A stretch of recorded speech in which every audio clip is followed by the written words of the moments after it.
खेती किसानी करने वाले राधे श्याम जी सीधे साधे और सरल स्वभाव वाले व्यक्ति थे। वह अपनी पत्नी के साथ गांव में ही रहते थे, जबकि बहू बेटे शहर में रहा करते थे। वह जितने ही सीधे और सरल हैं, वह दूसरों को भी वैसे ही समझते थे। इसी कारण वह अक्सर ही धोखा खा जाते थे। धीरे धीरे वक्त बीतता रहा। एक दिन ऐसा आया कि उनकी पत्नी उन्हें छोड़कर इस दुनिया से चली गईं। यह समय उनके लिए बहुत दुखदाई हो गया था।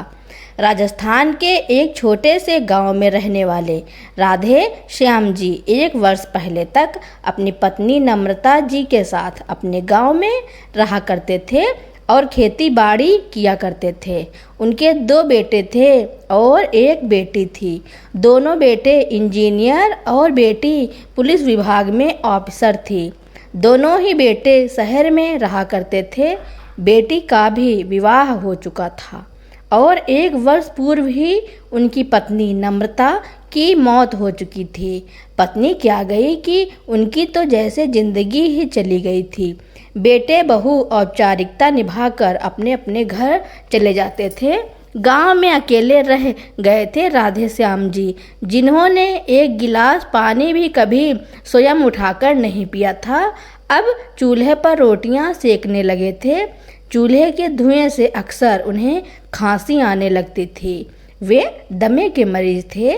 जैसे तैसे पकाकर नमक और प्याज के साथ वह जली भुनी रोटियां निगल जाया करते थे।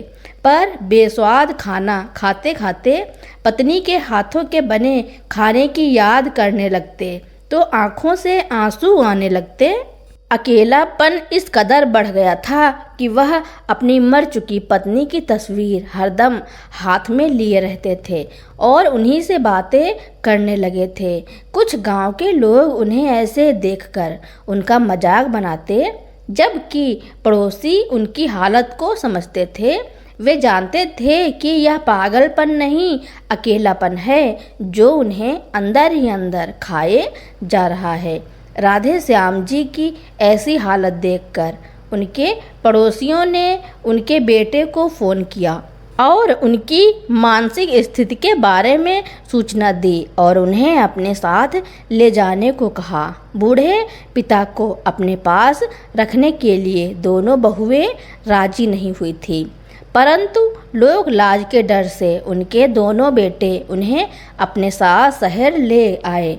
राधे श्याम जी भी स्वादिष्ट खाना खाने का अरमान लिए बेटों के साथ खुशी खुशी चल दिए। दोनों बेटों ने अपने पिता को 1-1 महीने अपने पास रखने का तय कर लिया। पहले बड़ा बेटा उन्हें अपने घर ले गया। पोता पोती के साथ रहते बोलते समय अच्छा गुजर जाएगा, यह सोचकर राधे श्याम जी दिल ही दिल बड़े ही खुश हो रहे थे। लेकिन घर पहुंचने के बाद पता चला कि बड़े बेटे और बड़ी बहू ने अपने दोनों बच्चों का दाखिला दिल्ली की एक बड़े यूनिवर्सिटी में करवा दिया है। अब वह दोनों वहीं रहकर पढ़ाई कर रहे हैं। यह बात सुनकर राधे श्याम जी आश्चर्यचकित रह गए कि अब जमाना कितना बदल चुका है। अब घर पहुंचने के बाद उन्हें एक और धक्का लगा कि उनकी समधन जी यानी कि उनकी बहू की माँ भी उनके बेटे के घर ही रहती थी। अपनी समधन को अपने बेटे के घर में देखकर राधे श्याम जी कुछ असहज महसूस कर रहे थे। खैर, जैसे तैसे मन को समझाते हुए वहाँ रहने लगे। बेटे के घर रहते हुए 2 वक्त की रोटी तो नसीब हो जाती थी, लेकिन वह अपनापन जिसके लिए वह तरस रहे थे वह दूर दूर तक नहीं था। बेटा, बहू और बहू की माँ तीनों एक साथ बैठकर तरह तरह के पकवान खाते और राधे श्याम जी को उनके कमरे में ही दाल रोटी पहुंचा दी जाती, क्योंकि बेटे ने उन्हें उनके कमरे से बाहर निकलने को सख्त मना किया था। बेटा, बहू और बहू की माँ तीनों की हंसने बोलने की आवाज़ें आती, परंतु राधे श्याम जी को इन सबसे दूर रखा जाता। यह सब देखकर मन ही मन पत्नी से बात करते हुए बड़बड़ाने लगते और अपने अच्छे दिन के बारे में सोचने लगते। वे कहते, खुद का बाप तो पल पल अकेलेपन को और अच्छा खाने को तरस रहा है और हमारा बेटा अपनी सास को बिठाकर बढ़िया पकवान खिला रहा है, उसके साथ हालचाल बांट रहा है, अपनापन जता रहा है। मैं कुछ मांगता हूँ तो यह लोग कहते हैं कि इस उम्र में परहेज करना चाहिए। अरे बहू की माँ भी तो बूढ़ी है, तो क्या उसे यह सब खाकर बीमारियां नहीं लगेंगी। अब कुछ दिन बीते तो अपने बेटे को कह दिया कि मेरा यहाँ दिल नहीं लग रहा, छोटे बेटे के घर ही छोड़ दे, कम से कम वहाँ बच्चों के साथ तो दिल लगा ही रहेगा। पिता के कहने पर बड़े बेटे ने उन्हें छोटे बेटे के घर छोड़ दिया, लेकिन छोटी बहू तो एक कदम और आगे निकल गई। ससुर को अपने घर में देखते ही उसने तुरंत अपनी जेठानी को फ़ोन कर दिया और कहा, क्यों भाभी, हमारे बीच तो 1 महीने का तय हुआ था ना, अभी तो 20 दिन ही बीते थे, ऐसा भी क्या हो गया जो आपने पापा जी को 20 दिन में ही अपने घर से यहाँ भेज दिया। दूसरी ओर से जाने क्या जवाब आया तो छोटी बहू बोल पड़ी, ऐसी बात है तो हम भी इन्हें 20 दिन रखेंगे और 21वें दिन आपके घर भेज देंगे। कहते हुए छोटी बहू ने फ़ोन पटक दिया। बड़े बेटे बहू के घर में कम से कम एक कमरा तो उन्हें नसीब हो रहा था, जहां बैठकर वह आराम से अपनी फूटी किस्मत पर आंसू बहा सकते थे। लेकिन छोटी बहू के घर पर तो वह कमरा भी ना मिला। एक स्टोर रूम में राधे श्याम जी का बिस्तर लगा दिया गया और बच्चों को उनके पास ना जाने की हिदायत दे दी गई। बेचारे राधे श्याम जी के स्टोर रूम में कूड़ा कबाड़ा भरा हुआ था, बहुत मच्छर काट रहे थे, फिर भी उसी में पड़े हुए हैं। बच्चों को आते जाते देखने के लिए वह कभी आंगन में आकर बैठ भी जाते तो भी उन्हें दूर से देखते रहते, परंतु चाह कर भी उनसे बात नहीं कर पाते। वे सोचने लगते, कभी ऐसा समय हुआ करता था जब मेरे सामने आवाज़ उठाने की किसी की हिम्मत नहीं होती थी, और आज यह समय आ गया कि मेरी बहुएं भी मेरी इज्जत उतार कर चली जाती हैं और नालायक बेटे तो जोरू के गुलाम बन गए हैं। बूढ़ा पिता तो उनके लिए कुछ है ही नहीं। अब किसी तरह रो धोकर दिन काटने लगे। अपनी पत्नी से वह हमेशा यही कहा करते थे, नम्रता मुझे क्यों ना ले गई अपने साथ, क्यों मुझे इस उम्र में यहाँ अकेला छोड़ गई। जिन बच्चों को जीते रहो सदा सुखी रहो जैसे आशीर्वाद देते, कभी थकते ना थे हम दोनों, आज उन्हीं बच्चों के लिए मन से बद्दुआ निकल रही है। नालायक नामुराद जैसे शब्द मुंह से आते आते रुक जा रहे हैं। जिस औलाद को पाला पोसा, समाज में उठना बैठना सिखाया, अपना सब कुछ दे दिया, आज वही आंखें दिखा रहे हैं। कहते हैं कि पिताजी आप तो चुप रहिए, आप नहीं समझेंगे। सच कहूँ तो दिल करता है कि खींच के एक तमाचा जड़ दूं, लेकिन चुप रहने में ही भलाई है। वे मन में यही सब कहते रहते। एक दिन सुबह उठे तो वे फैसला कर चुके थे कि अब अपने घर लौट जाना ही बेहतर होगा। वे वापस अपने गांव जाना चाहते थे। अपने पुराने से बैग में अपने सारे कपड़े रख लिए और तैयार होकर बाहर आ गए।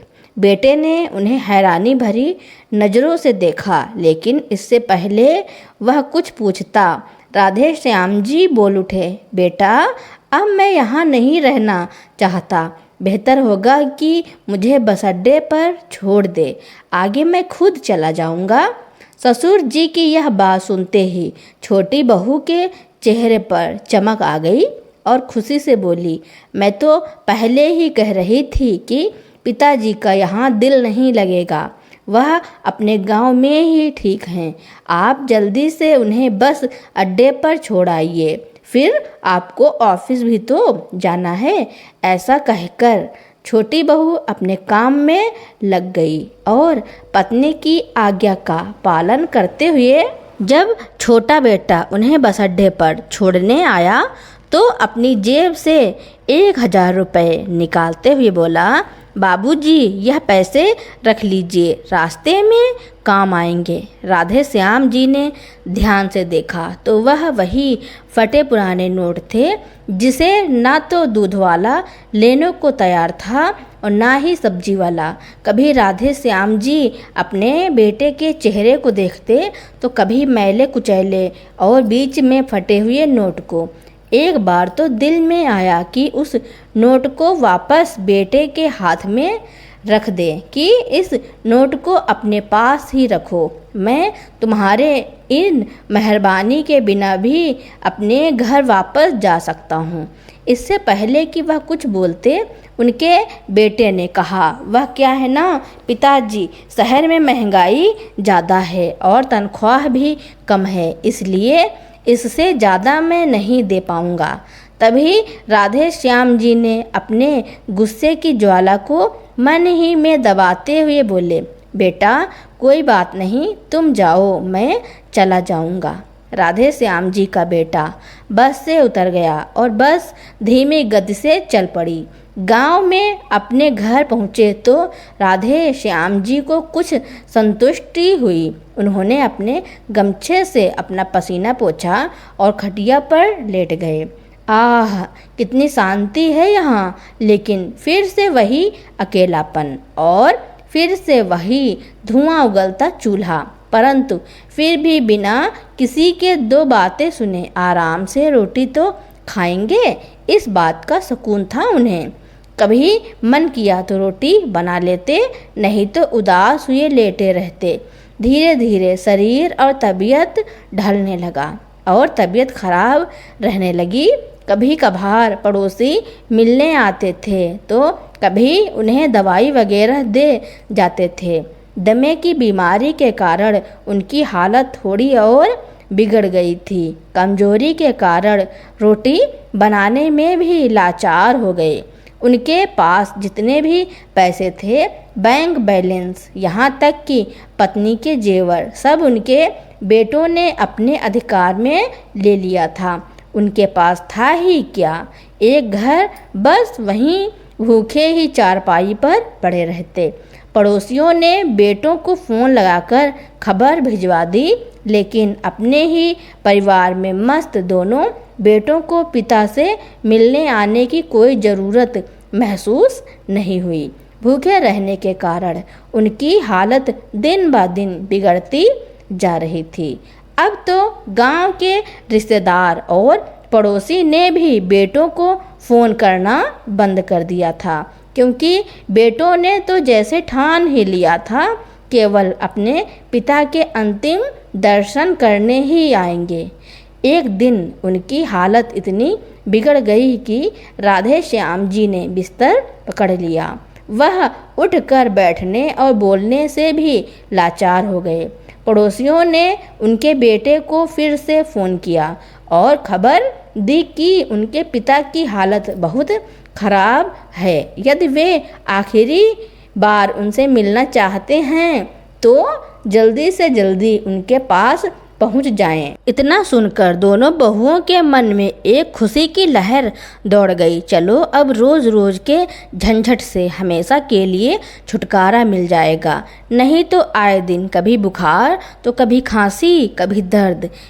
यहाँ हम अपनी ज़िंदगी में इतने व्यस्त हैं, कौन सेवा करे। खटिया पर पड़े बूढ़े बाप के बेटों के साथ दोनों बहुएं बड़ी चहकती हुई गांव में पहुंची और घर के अंदर आते ही दोनों ऐसे फूट फूट कर रोते हुए अपने आंचल को भिगोने लगी जैसे उनकी दुनिया ही लुट गई। हालांकि पास पड़ोस के सारे लोग जानते थे कि जिस बूढ़े ससुर को देवता मानने का दिखावा करते हुए यह दोनों दहाड़े मारकर रो रही हैं उस ससुर को 2 वक्त की इज्जत की रोटी भी कभी इन दोनों ने नहीं खिलाई होगी।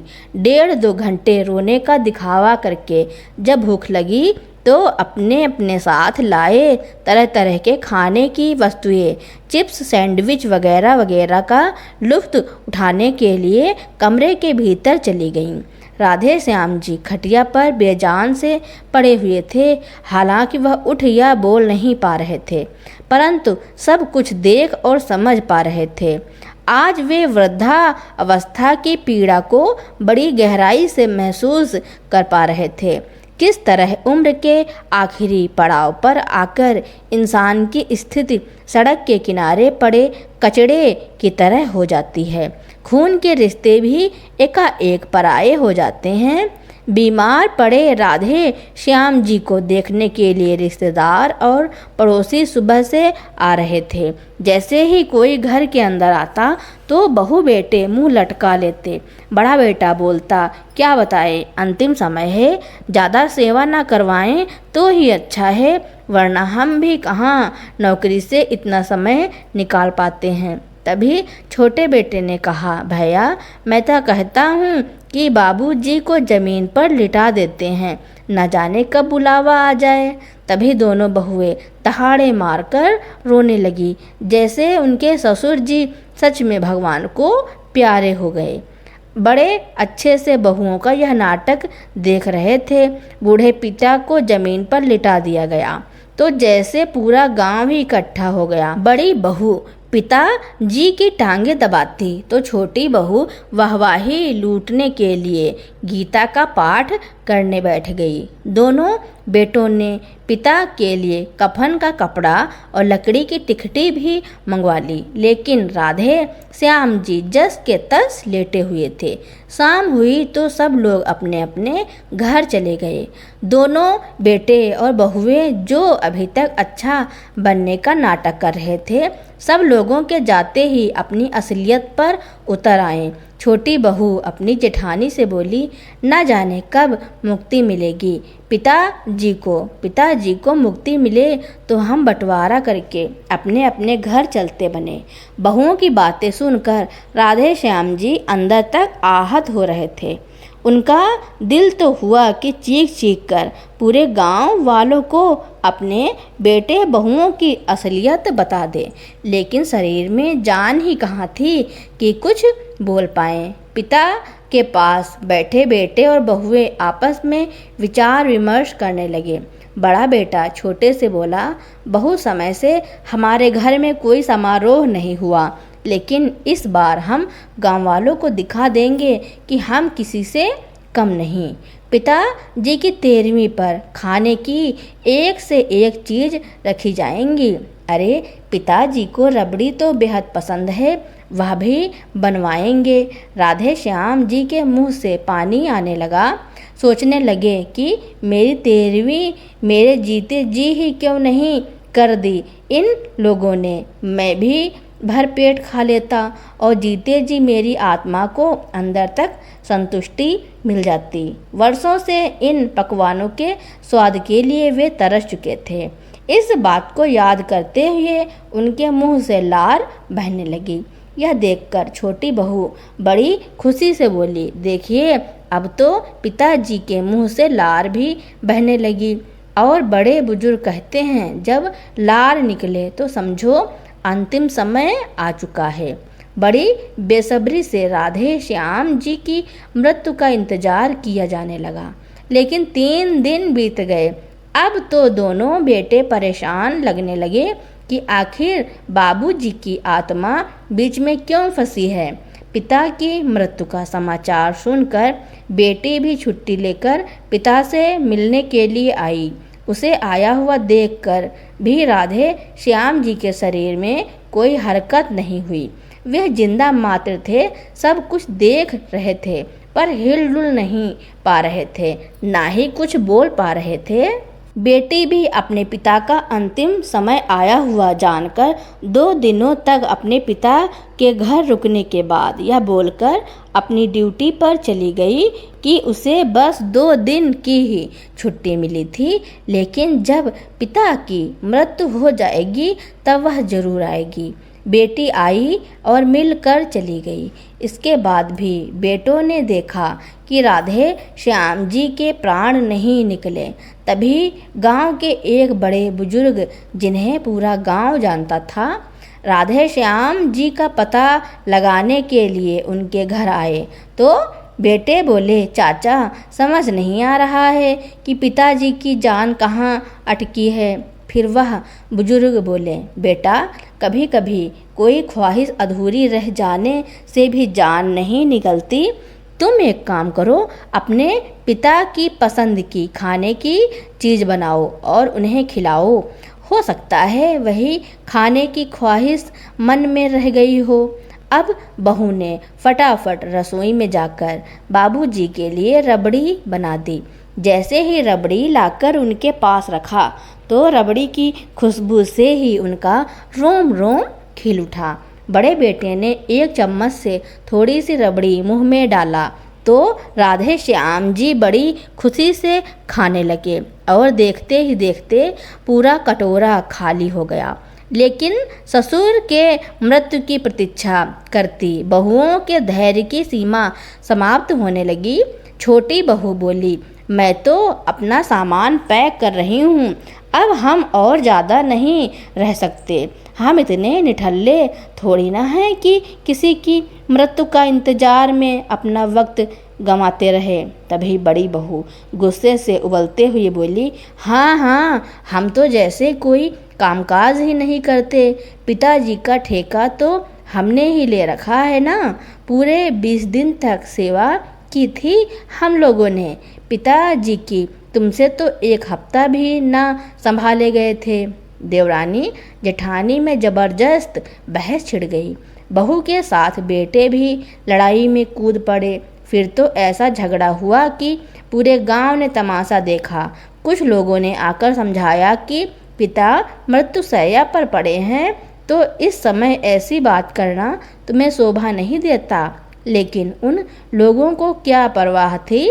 बिना किसी लाज शर्म के उन्होंने झगड़ा जारी रखा। वहीं थोड़ा भोजन पेट में गया तो राधे श्याम जी के शरीर में भी कुछ जान वापस आ गई। उनका शरीर कुछ हरकत में आ गया और थोड़ी बोलने की ताकत भी आ गई। यह देखकर तो बेटे बहुओं के होश ही उड़ गए। परेशान होकर वे सोचने लगे कि अब क्या किया जाए।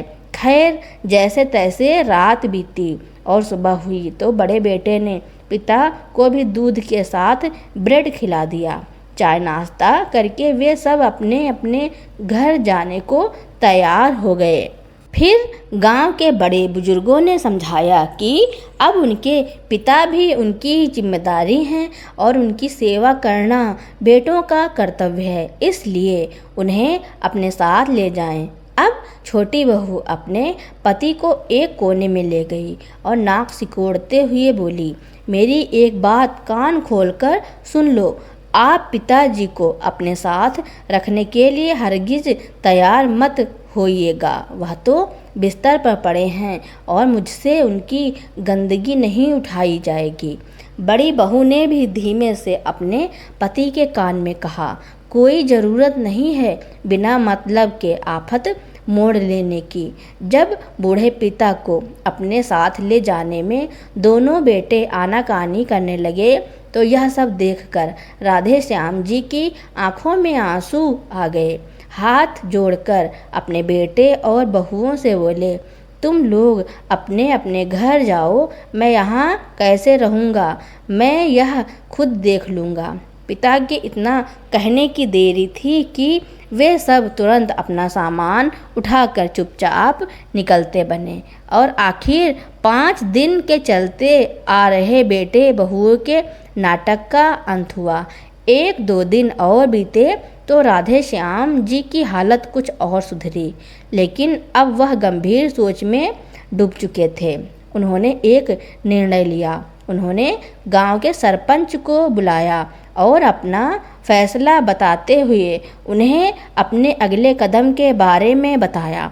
तब सरपंच ने कहा, ऐसा फैसला करने से पहले एक बार फिर से सोच लो राधेश्याम। तो वह बोले, अपनी ही औलाद की उपेक्षा ने मुझे अंदर तक इस कदर तोड़ दिया है कि मेरे पास कोई और रास्ता नहीं है।